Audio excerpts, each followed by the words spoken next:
want to play here. I gotta consider our other members, and they are just not used to seeing a Mexican on the golf course. I work in a bakery shop from 12 to 9. Fetch, ball boy. It's not even a tough shot, Felipe.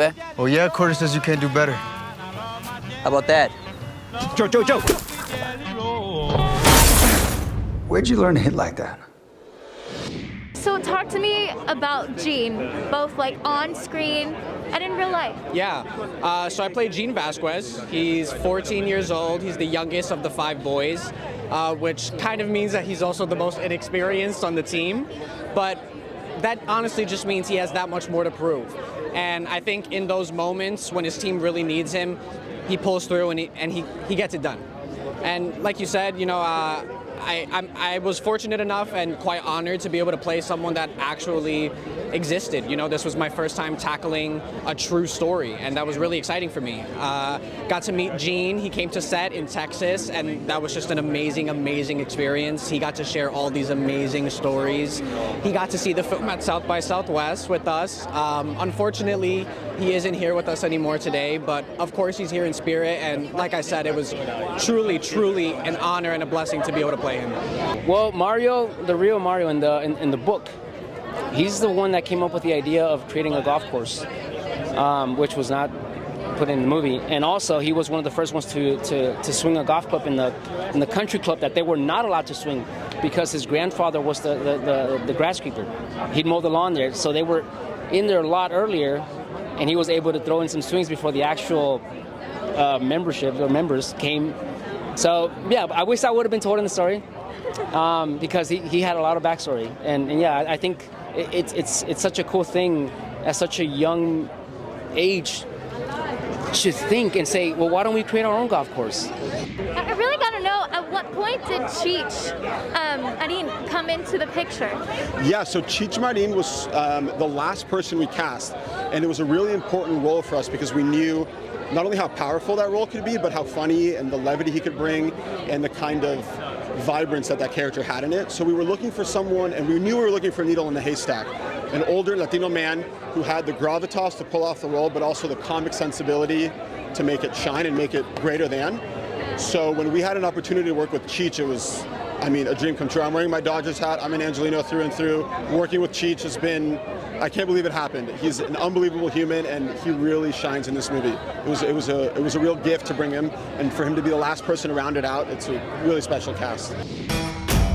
How would you boys like to be the first members of the San Felipe High School golf team? Us. They asked me to join the new golf team today. Golf? It'll bring your sombrero anyway, man. Whenever you're invited to a gringo party, you're either the entertainment or the help. Let me ask you something. Are they any good?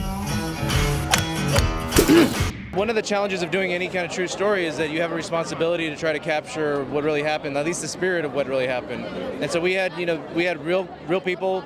We had the boys that are portrayed in the movie. They're there. They're consulting. They're seeing the movie, and for me, the most important thing is that when they see themselves on screen, they say like that captured the challenge that we went through, and because if it's authentic to them, then it'll resonate with the rest of the country.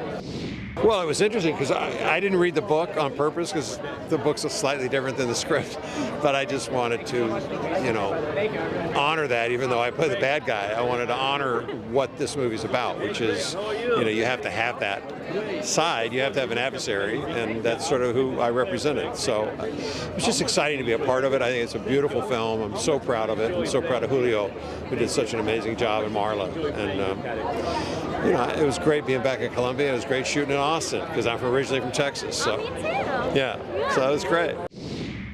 Well, I didn't know anything about this story beforehand, but once I got the script from Julio, I was floored by the story. A true story, 1956, these boys, what they were able to achieve, and I knew that I wanted to be a part of it immediately. So for that, I feel really grateful. But it is about bringing the community together, and I'm glad that we're here bringing the community together, and hopefully when people watch the movie, they feel like they can be a part of their communities and have a little more understanding about what people go through. Is it true that you were able to meet Felipe in person? Tell us what that was like. Oh, I mean, obviously kind of scary in the beginning. You're meeting the person that you interpret.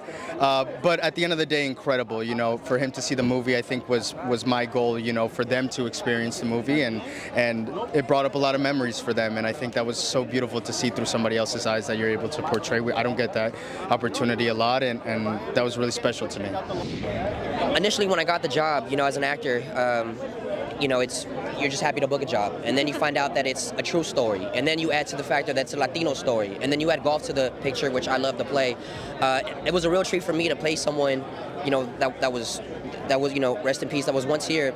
But there was a few actual members that are still alive today that got to come out on set, and I think that's when I realized it's much bigger than me. The impact that it has on them, and being able to tell their story and celebrating their, you know, accomplishment during that time.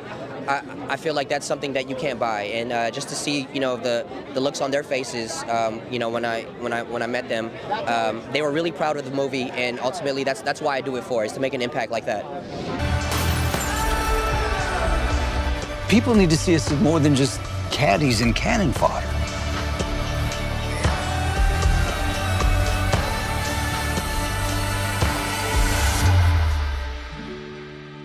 You know, that's just life.